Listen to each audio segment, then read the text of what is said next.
నిజంగా దేవుని వాక్యము వినుస్తున్న సమయంలో ప్రభువు మాట్లాడిన మాట ఏంటంటే, దేవుడు చంపడానికి ప్రయత్నం చేయడు కానీ బాగు చేయడానికి ప్రయత్నం చేస్తాడంట. నిజంగా పిల్లరా, నా జీవితంలో ప్రభు నన్ను చంపడానికి ఏమాత్రం కూడా ప్రయత్నం చేయలేదు కానీ నన్ను బాగు చేయడానికే ప్రయత్నం చేశాడు. ఎన్నో పర్యాయములు ఆయన మాట విననప్పుడు, దేవుని సేవకుల మాటకు లోబడినప్పుడు నన్ను చంపి నా స్థానంలో ఇంకొకరిని నిలబెట్టవచ్చు, కానీ నా ప్రభు నన్ను బ్రతికించి ఆయన సాక్షిగా నన్ను నిలబెట్టాడు. పిల్లరా, మాది కృష్ణా జిల్లా ప్రక్కనే తాడినాడు అనేటువంటి చిన్న పల్లెటూరు. మా యొక్క తల్లిదండ్రులకు యేసు ప్రభు అంటే తెలియదు. వారు ఎల్లప్పుడూ కూడా కష్టపడుతూ ఉండేవారు, ప్రయాసపడుతూ ఉండేవారు. మాకు 3 అక్కలు, 2 అన్నయ్యలు, 1 తమ్ముడు, నేను మొత్తం 7 సంతానం. ఏదేమైనప్పటికీ పిల్లరా, మా 4 అన్నదమ్ముల్ని బాగా చదివించాలని చెప్పి నా తల్లిదండ్రులు వారు ఎంతో ప్రయాసపడి మమ్మల్ని చదివిస్తూ ఉండేవారు. కానీ చూస్తే మేము 4 అన్నదమ్ముల్లో 3వ వాడిని నేను. మా 4లో బాగా మొద్దేవారంటే నేనే.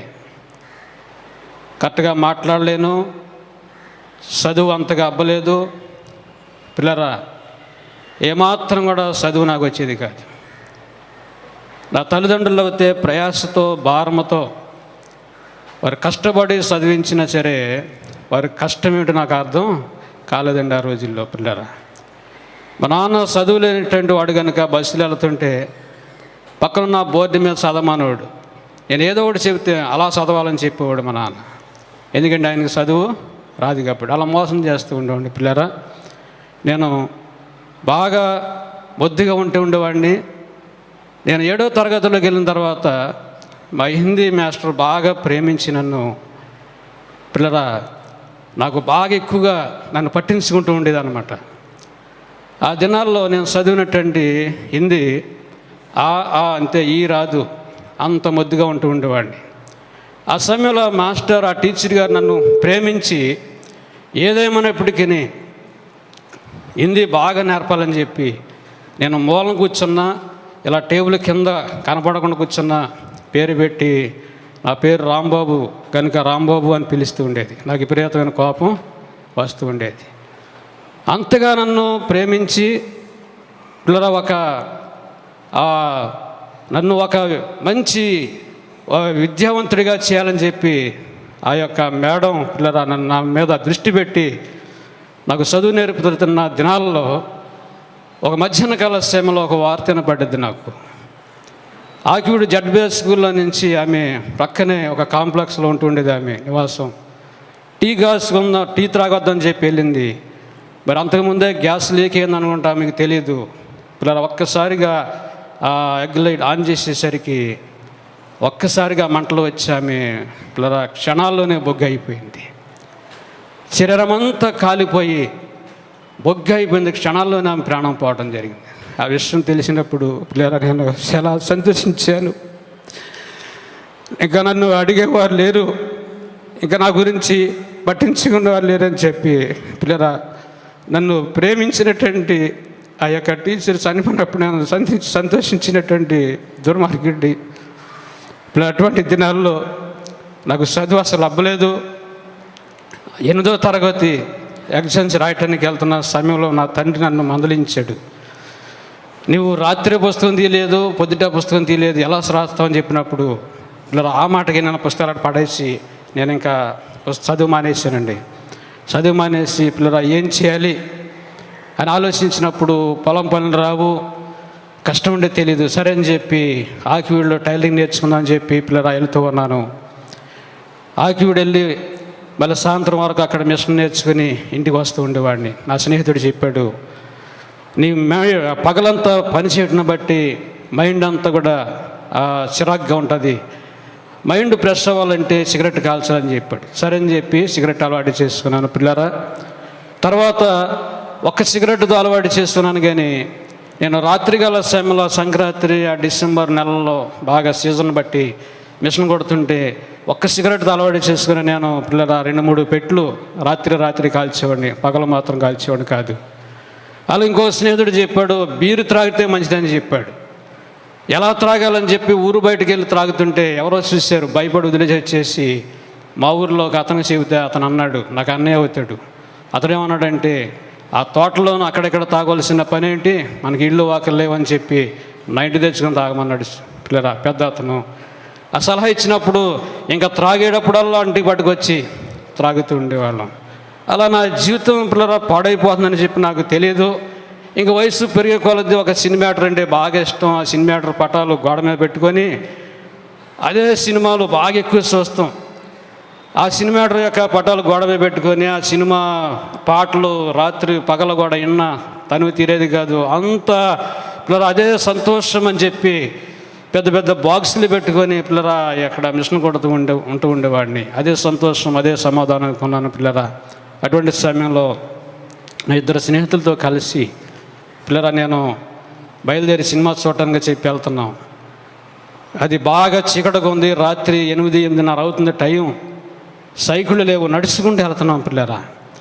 నా ప్రక్క నుంచి ఒక యవనస్తురాలు నడుస్తూ ఉంది, నాకు మాత్రం కనపడుతుంది, పక్కన వారికి కనిపించట్లేదు.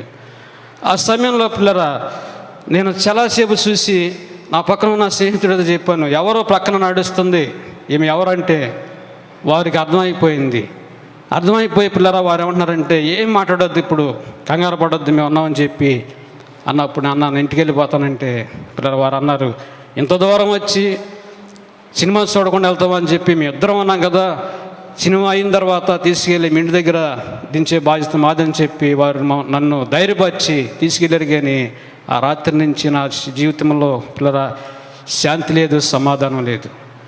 ఆ చీకటి కరెక్ట్గా రాత్రి 12-1 గంటల సమయంలో పిల్లరా నేను పండుకొని నిద్రపోతుంటే భయంకరంగా దాడి చేసేది. ఆ చీకటి అలాగొచ్చి నా మీద అలాగ పడినట్టుండేదంతే. నేను భయంకరంగా కేకలేసేవాడిని పిల్లరా.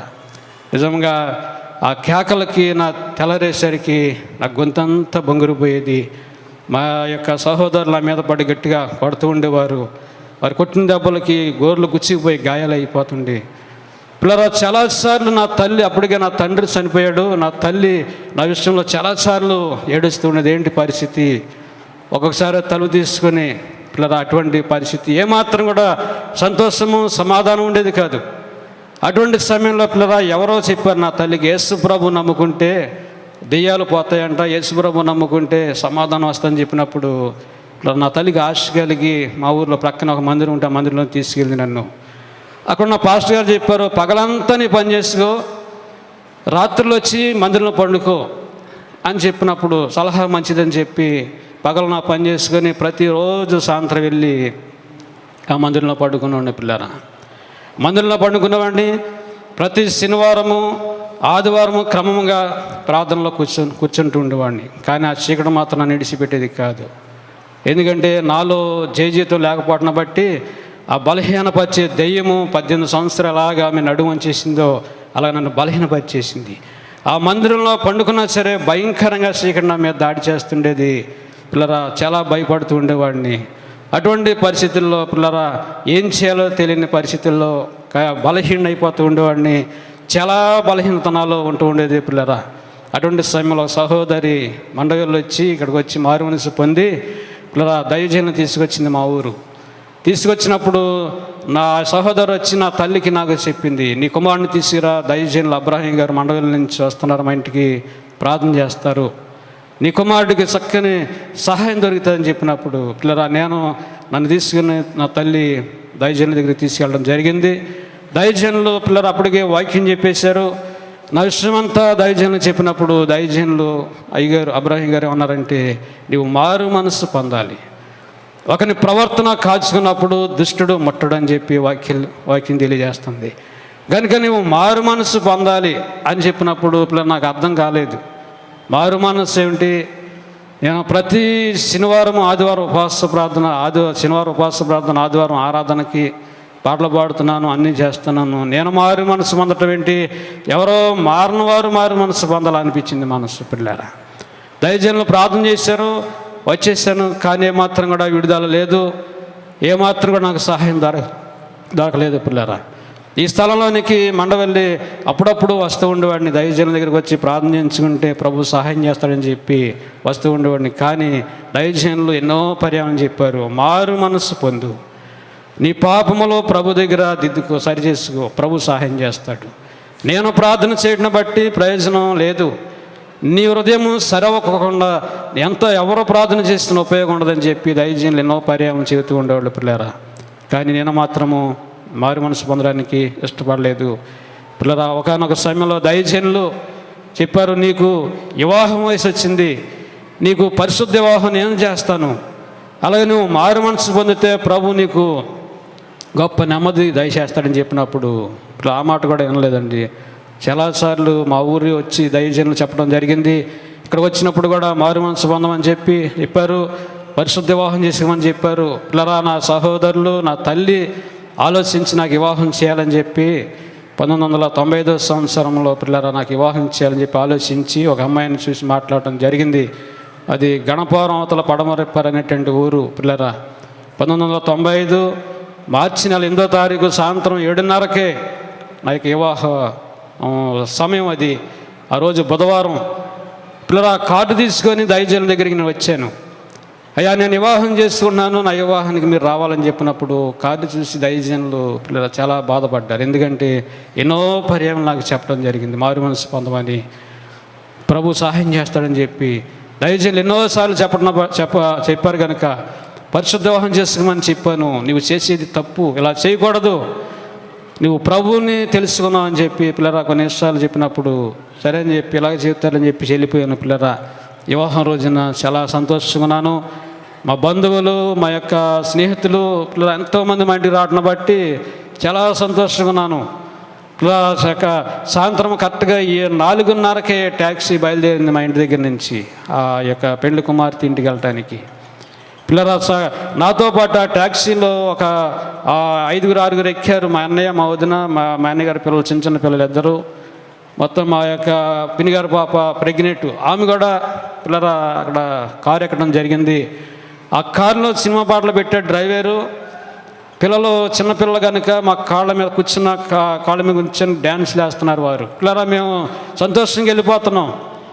సరిగ్గా ఆక్యూడ్ ఎంట్రన్స్లోకి వెళ్ళేసరికి రైట్ సైడ్ నా పెట్రోల్ బంక్ ఉంది, హెచ్పి పెట్రోల్ బంకు. పిల్లరా, ఆ పెట్రోల్ బంకులోనికి ఆయిల్ పోయిందామని చెప్పి కార్ డ్రైవరు ఒక్కసారిగా టర్నింగ్ తిప్పడం జరిగింది ఆ రైట్ సైడ్కి, లెఫ్ట్ సైడ్ నుంచి. ఎప్పుడైతే కారు టర్నింగ్ తిప్పాడో వెనక నుంచి ఉయ్యూరు ఆర్టీసీ బస్సు వేగంగా వచ్చి కారుని ఢీకొంది. పిల్లరా, ఒక కన్ను మూసి కన్ను తెరిచేసరికి ఒక క్షణాల్లోనే భయంకరంగా యాక్సిడెంట్ అనమాట. కారు 4 చక్రాలు లేచి పిల్లరా ఆ బంకులోనికి వెళ్ళి పడిపోయింది. కారు అంతా కూడా నజ్జి అయిపోయింది. అందరం కారులోనే ఉన్నాం. పిల్లరా, ట్రాఫిక్ అంతా ఆగిపోయింది. మమ్మల్ని కారులోంచి బయటికి లాగారు. నేను తెల్లటి వస్త్రాలు వేసుకొని ఉన్నాను. ఆ రోజు బుధవారం ఆక్యూడ్ మార్కెట్ సంత కనుక పిల్లరా ట్రాఫిక్ అంతా ఆగిపోయింది. మమ్మల్ని అందరిని బయటికి లాగారు. నేను తెల్లటి వస్త్రాలు వేసుకొని ఉన్నాను. వచ్చిన వారు అందరూ అంటున్నారు, ఎంతమంది చనిపోయారు. కానీ దేవుని మహాదాయిని బట్టి పిల్లరా దేవుడు మా ప్రాణాలను కాపాడి మమ్మల్ని బ్రతికించాడు. ఆ సమయంలో ఒక్కరు కూడా బ్రతకూడదు ఆ కారులో. నా దగ్గర ఫోటోలు కూడా ఉన్నాయి. పిల్లరా, చూస్తే ఈ కార్లు ఎలా బ్రతికారా అంటారు. కారు అంతా కూడా నజ్జి అయిపోయింది. డిక్కీ, డోర్లు అన్నీ సమస్తం కూడా ఎక్కడో పడిపోయి కానీ మాకు మాత్రము చిన్న గాయం కూడా అవ్వలేదు. పిల్లరా, బయటకు తీసిన తర్వాత ఎంతమంది చనిపోయారంటే నేను తెల్లటి వస్త్రాలు వేసుకున్నాను. దయచేసి చెప్పిన మాట నాకు గుర్తొచ్చి ఎన్నో పర్యాయం దైవజనులు చెప్పారు, మారు మనసు పొందమన్నారు, పరిశుద్ధ వివాహం చేసుకోమన్నారు అని. వెంటనే పిల్లరా నేను అంతగా ప్రార్థన చేసుకోకపోయినా దేవుడు నాకు వెంటనే గ్రహింపించాడు. పిల్లరా, నాకు దైవజనులు చెప్పిన మాట వెంటనే గుర్తొచ్చి ఆ పెట్రోల్ బంక్ దగ్గర నేను ఏడుస్తున్నాను, ఎలుగెత్తి ఏడుస్తున్నాను. మా అన్నయ్య వాళ్ళు చేతులు పట్టుకొని ఏడుస్తున్నాను. ఏమంటున్నానంటే, నన్ను ఇంటికి తీసుకెళ్ళిపోండి, నేను మారు మనసు పొందే వివాహం చేసుకుంటాను, ఈ వివాహం మాత్రం నేను చేసుకోను అని చెబుతుంటే వారు భయపడి ఏడుస్తున్నాను అనుకుంటున్నారు. కానీ నాకు సలహా ఇచ్చేవాళ్ళు కానీ నా పక్షం నుండి ఎవరైనా మాట్లాడేవాళ్ళు కానీ ఒక్కరు కూడా లేరు. పిల్లరా, ఎవరో నా మాట వింటలేదు. ఒక గంట సమయంలోనే ఇంకొక ట్యాక్సీ మాట్లాడి నన్ను ఆ ట్యాక్సీ ఎక్కిస్తుంటే అడుగు ఎదరగా పడలేదు. నేను అందరినీ బ్రతులాడుతున్నాను, ప్రాధేయపడుతున్నాను. ఒక్కరు కూడా నా మాట అర్థం చేసుకోకుండా వారు చెప్పిన మాట ఏంటంటే, నేను ఇప్పుడు వెళ్ళి వివాహం చేసుకోకపోతే ఆడపిల్లగల వారు చాలా బాధపడతారు, వారిని అవమానపరిచినట్టు ఉంటుంది, వారి కుటుంబము ఆ చిన్నబందరం అయిపోతుంది అని చెప్పి ఎన్నెన్నో విషయాలు చెప్పి పిల్లరా తలకొచ్చి పట్టుకుని ఇంకో ట్యాక్సీ ఎక్కించడం జరిగింది. ఆ కారులో ఏడుస్తూ వెళ్తున్నాను. పిల్లరా నిజంగా మర్చిపోలేంటండి ఈరోజు అది. నా బంధువులు, నా స్నేహితులు అందరూ కలిసి ఒక లారీ మీద వెళ్ళారు. వారు ఆ లారీ కూడా గణపురం దాటిన తర్వాత పరిమళ అనే ఊరు ఉంది పిల్లరా. ఆ కాలగట్టమట, పంట కాలగట్టమట వెళ్తుంది లారీ మరి యాక్సిలేదు ఇరిగిపోయిందంట పిల్లరా. లారీ కూడా కాలువారికి వెళ్ళిపోయి అలా ఒరిగిపోవడం జరిగింది. ఇంకా కొంచెం దూరం వెళ్తే ఒక పడిపోనని చెప్పి లారీ డ్రైవర్ చెప్పడం జరిగింది. ఇప్పుడు అందరూ కూడా ప్రాణభయంతో లారీ దిగి అక్కడ ట్రాక్టర్లు ఉంటే మాట్లాడుకుని వివాహ స్థలానికి వచ్చారు. ఇంతలోనే సమయం అయిపోయిందని చెప్పి పిల్లరా చాలా సమయం అయిపోయిందని చెప్పి ఒక ఆయన ఇన్ఫీల్డ్ బండేసుకొని వెళ్తున్న కారుకి ఎదురు వచ్చేసాడు. ఒక అతను వచ్చి మా కారు ఆఫ్ చేసి నన్ను జబ్బట్టుకుని బయటికి లాగి, మీకు బుద్ధి ఉందా లేదా, ఇంతసేపు ఆలోచన చేస్తే అలాగా. ఆ రోజుల్లో సెల్ ఫోన్ లేవు, ఇక్కడ వార్తలు అక్కడ తెలటానికి ఏమి అవకాశం లేదు కాబట్టి ఆ ఇన్ఫీల్డ్ బండి మీద ఎక్కించుకొని చాలా వేగంగా తీసుకెళ్ళిపోయాడు ఆ పెళ్లి స్థలం దగ్గరికి. మా మామగారికి 5 ఆడపిల్లలు, ఆకారమ్మాయి, చాలా దూరం లైటింగ్ పెట్టించాడు పిల్లరా. కనుక అక్కడ నేను వెళ్ళి కూర్చున్నాను.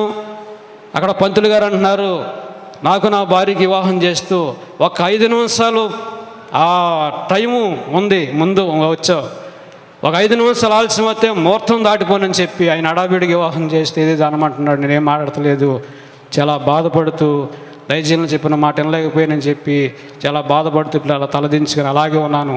పిల్లరా ఆ సమయంలో పిల్లరా చక్కటి మండపం లాంటిది వేశారు, పైన టెంట్ వేశారు. ఆ మంటపానికి టెంట్కి మధ్యలో కరెంటు వైర్లు షార్ట్ అయిపోయి పైన టెంట్ అంటిపోయింది. పిల్లరా గడంధకారం అయిపోయింది, లైట్లు అన్నీ ఆగిపోయినాయి. ఆ 7:30 8 గంటల సమయంలో చీకటి మైదానం అయిపోయింది అక్కడంతా కూడా. అంత పైన టెంట్ కాలిపోతుంది. పిల్లలు ఆ సమయంలో మొత్తానికి కరెంట్ ఆఫ్ చేశారు, అన్నీ బాగు చేశారు. నాకు వివాహం మాత్రం ఆపలేదు, వివాహం చేశారు. అది చూసి కూడా నేను ఏడుస్తూ ఉన్నాను. ట్రాక్టర్ అక్కడ లారీ అలా జరిగింది, కారులాగా యాక్సిడెంట్ అయింది, ఇక్కడ కూడా అలా జరిగిందని చెప్పి నన్ను బట్టి అని చెప్పి చాలా ఏడుస్తూ ఉన్నాను. పిల్లరా ఇంటికి వచ్చాను. తర్వాత ఒక వారం రోజుల్లోనే దైవజనుల దగ్గరికి నేను నా భార్య రావడం జరిగింది. దైవజనులు చెప్పారు, ఆ ట్యాక్సీ నేను చూశాను, ఒక్కరు కూడా బ్రతకరు, దేవుని మహాదయను బట్టి నువ్వు బ్రతుకున్నావు, దేవుడు కాపాడాడు, ఇప్పుడైనా మారు మనసు పొందు అని చెబితే పిల్లరా అప్పుడు కూడా నేను లోబడలేదండి. అప్పుడు కూడా దేవుని సేవకుల మాట వినలేదు. పిల్లరా నేను నా భార్య కలిసి పిల్లరా ప్రార్థనకి వెళ్ళేవాళ్ళంగానే సమాధానం ఉండేది కాదు. నా భార్య అంతగా ప్రార్థన చేసుకునేది కాదు. పిల్లరా చీకటి నాలో నా భార్యలో ప్రవేశించి చిన్న విషయాలకే గలిబిలి. పిల్లల సమయంలో అలాగే 2 సంవత్సరాలు గడిపేయడం జరిగింది. పిల్లరా భార్య మనసు పొందకుండా 2 సంవత్సరములు వెళ్ళి నాకు వివాహం అయ్యి 2 సంవత్సరాలు అయ్యి 3వ సంవత్సరం వస్తుందనగా ఆ రాత్రికాల సమయంలో పిల్లరా నేను సాపేసుకొని ప్రార్థన చేసుకుంటున్నాను. పిల్లరా ఏమని ప్రార్థన చేస్తున్నానంటే, ప్రభువా 2 సంవత్సరాల క్రితం నన్ను నా యొక్క బంధువుల్ని అందరినీ కాపాడావు ప్రభువా. నిజంగా ఆ రోజునే కనుక నేను చచ్చిపోయి ఉంటే మా యొక్క సహోదరులు ఈ రోజుని జ్ఞాపం చేసుకొని మా తమ్ముడు మా అన్నయ్య చనిపోయి 2 సంవత్సరాలు అయింది అనుకుందరని చెప్పి ఏదో వచ్చిరాని ప్రార్థన చేసుకొని పడుకున్నాం. తెల్లవారుజామున 2:30-3 గంటల సమయంలో ఒక గంభీరం ఒక వెలుగు కనిపిస్తుంది. అది ప్రారంభంలో చూస్తే ఒక 0 క్యాండిల్ బల్బు లాగా ఉంది, కానీ అది రాను నా దగ్గరికి వస్తుంది, వెలుగు పెరిగిపోతుంది. పిల్లరా ఆ వెలుగు వైపు నేను చూడలేక నేను నుంచున్న చోట్లోంచి ఎటు కూడా తప్పుకోవాలని చెప్పి అటు ఇటు చూస్తే నుంచున్న ప్లేస్ అంతా కూడా గరికమ్మలు, ముళ్ళ తుప్పలు, గాజు బెంకులు, ఇవే ఆ ప్లేస్ అంతా కూడా. కాలు కదపడానికి ప్లేస్ లేదు. అంతా చూసి మరలా పిల్లరా ఆ వెలుగు వైపు చూసేసరికి 4-5 గజాల దగ్గరికి రావటం జరిగింది. దేవుని వెలుగని నాకు తెలియదు. పిల్లరా ప్రకాశమైన వెలుగు. ఆ వెలుగులో నుంచి పిల్లరా నేను చూడలేక 2 చేతులతో కళ్ళు మూసుకొని కింద కూర్చోబడిపోయినప్పుడు పిల్లరా ఆ వెలుగులో నుంచి ఒక గంభీరమైన స్వరం పడుతుంది, నా కుమారుడా నిన్ను బ్రతికించి 2 సంవత్సరాలు అయింది, నీ హృదయం నాకు ఇవ్వలేకపోతున్నావు. నా కుమారుడా నిన్ను బ్రతికించి 2 సంవత్సరాలు అయింది, నీ హృదయం నాకు ఇవ్వలేకపోతున్నావు అని. పిల్లరా అన్నిసార్లు నేను దేవుని సేవకుల మాట వినకపోయినప్పటికీ, దేవుని సేవకుల మాట వినకుండా తిరిగినప్పటికీ ప్రభు మాట్లాడిన మాట ఏంటంటే, నా వెండి నా బంగారము ఏం అడగలేదు కానీ నా కుమారుడా నీ హృదయం నాకు ఇవ్వలేకపోతున్నావు, 2 సంవత్సరాలు అయిందని చెప్పి స్పష్టంగా పిల్లరా గంభీరమైన స్వరంతో విన్నప్పుడు పిల్లరా గుండెలు పగిలినట్టు అయింది. కూర్చున్నాను. పిల్లరా చాలా కంగారు పుట్టింది. నా భార్యతో నేను చెప్పాను వెంటనే ఉదయాన్నే చెప్పి, నేను ఇప్పుడు మండలి వెళతాను, మారు మనసు పొందుతాను. ఎందుకంటే ఇప్పుడు వరకు ఏదేదో చేశాను అనుకున్నాను కానీ నా హృదయం సరిలేదు, నేను ఇప్పుడు వెళ్ళి మండలి వెళ్ళి మారు మనసు పొందొస్తానని చెప్పి పిల్లరా నేను ఒక్కడనే ఈ స్థలంలోనికి రావడం జరిగింది. దైవజనులు చెప్పారు, ఇప్పుడు ఒక మంచి మార్గంలోనికి వచ్చాం. ఎన్నోసార్లు నీకు చెప్పాం కానీ నీవు వినలేదు, లోబడలేదు. ప్రభువే స్వయంగా నీతో మాట్లాడాడు. అది మనుషుల స్వరం కాదు కానీ దేవుని స్వరమే అని చెప్పి దైవజనులు చెప్పి పిల్లరా అప్పుడు చిన్నమందిరం పక్కన గబ్బర చెట్లు ఉండి ఆ చెట్ల దగ్గర కూర్చొని ప్రార్థన చేసుకొని బాల్యకాలం నుండి చేసిన ప్రతి దోషాన్ని గుర్తు చేసుకొని ప్రభు దగ్గర సరి చేసుకొని చెప్పినప్పుడు అనుకున్నాను, చాలా రోజుల నుంచి ప్రభు నమ్ముకున్నాను కదా, 2-3 రోజుల్లోనే ప్రభు మాట్లాడేస్తాడు అనుకున్నాను. కానీ పిల్లరా ప్రభు దయను బట్టి 18 రోజులు ఈ స్థలంలో ఉండి నా హృదయంలో ఉన్నటువంటి ప్రతి దోషాన్ని సేవకుల దగ్గర అలాగే దేవుని దగ్గర కూడా దేవుని మహాదయను బట్టి సమాధాన పడటానికి ప్రభు చూపించాడు. నాలో ఏ తప్పు ఏ లోటు ఎటువంటి ఆ పాపం లేదనుకున్నాను కానీ పిల్లరా నా పెద్ద కుమారుడికి చాలా బలహీనతగా ఉండేది. పెద్దగా హాస్పిటల్ తిప్పుతూ ఉండేవాళ్ళం. ఒకనొక సమయంలో మారు మనసు పొందుతుండగా పిల్లరా నా కుమారుడిని తీసుకొచ్చి ప్రభు ఎదురుగుండా చూపిస్తున్నాడు. అలాగే చూస్తూ ఉన్నాను. పిల్లరా నా కుమారుడు పుట్టినది మొదలుకొని 6 నెలల వరకు, ఒక 8 నెలల వరకు పుట్టినప్పుడు ఎలా ఉన్నాడు అలాగే ఉండిపోయాడు. అదే స్థితిలో ప్రభు చూపిస్తూ చెబుతున్న మాట ఏంటంటే, ఇదిగో నీవు చేసిన పాపాన్ని బట్టి నీ కుమారుడికి బలహీనత వచ్చిందని చెప్పి పిల్లరా ప్రభు చెప్పినప్పుడు చాలా పశ్చాత్తాపంతో కన్నీటితో ప్రభు దగ్గర ఎంతగానో క్షమాపణ అడిగి ఈ స్థలంలో నా జీవితాన్ని దిద్దుకోవటానికి, నా జీవితాన్ని బాగు చేసుకోవటానికి ప్రభు కృప చూపించాడండి. అయ్యగారు చెప్పారు, నీవు దేవుని దగ్గర సమాధాన పడ్డావు, మనుషుల దగ్గర కూడా సమాధాన పడవు అని చెప్పారు. అందరి దగ్గరికి వెళ్ళి పిల్లల సమాధాన పడుతూ ఉన్నాను. ఒకనొక సమయంలో ఎప్పుడు ఇంట్లో ఒక్కడిని పడుకునేవాడిని కాదు. ఎందుకంటే ఆ చీకటి ఎప్పుడు దాడి చేద్దాం భయపడుతూ ఉండేవాడిని. పిల్లల ఆ సమయంలో నా భార్య వారి అమ్మగారింటికి వెళ్ళింది, ఒక్కడింట్లో ఉన్నాను.